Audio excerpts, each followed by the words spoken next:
नमस्कार शेतकरी बांधवांनो, मी नामदेव नगरे। पीएम किसान योजना यातील शेतकऱ्यांचा जो येणारा हप्ता आहे 19वा, तो लवकरच शेतकरी मित्रांच्या बँक अकाउंट खात्यामध्ये लवकरच शासनामार्फत जमा होणार आहे।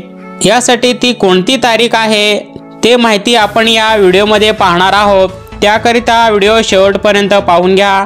या चॅनलवरती नवीन आला असाल तर चॅनलला सबस्क्राइब करून ठेवा, कारण अशा संदर्भात नवनवीन व्हिडिओ तुम्हाला सर्वप्रथमतः भेटत राहतील।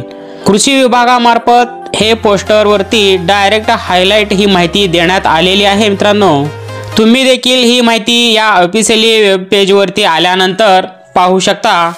या वेबसाईटची लिंक तुम्हाला व्हिडिओच्या डिस्क्रिप्शनमध्ये भेटून जाईल। तर या ऑफिशियली पेजवरती आल्यानंतर तुम्ही इथे हायलाइट पेज पाहू शकता।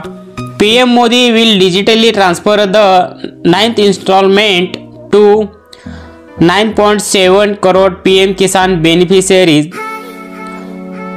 म्हणजे जो येणारा हप्ता आहे शेतकऱ्यांचा 9.7 करोड इतके अनुदान हे शेतकऱ्यांना 24 फेब्रुवारी 2025 या तारखेला शेतकऱ्यांच्या बँक खात्यात 2000 रुपये एवढी रक्कम आता शासनामार्फत जमा होणार आहे। तर माझ्या शेतकरी मित्रांना आता याचा लाभ लवकरच मिळणार आहे। मित्रांनो, तर असा हा महत्त्वपूर्ण व्हिडिओ होता। इतरही तुमच्या शेतकरी बांधवांना नक्की हा व्हिडिओ पाठवा। व्हिडिओला लाईक केला नसेल तर लाईक करा, कमेंट देखील करत राहा आणि आतापर्यंत चॅनलला सबस्क्राइब केला नसेल तर सबस्क्राइब करून ठेवा। मित्रांनो, भेटूया पुन्हा अशाच नवीन व्हिडिओमध्ये। तत्पूर्वी जय हिंद, जय महाराष्ट्र।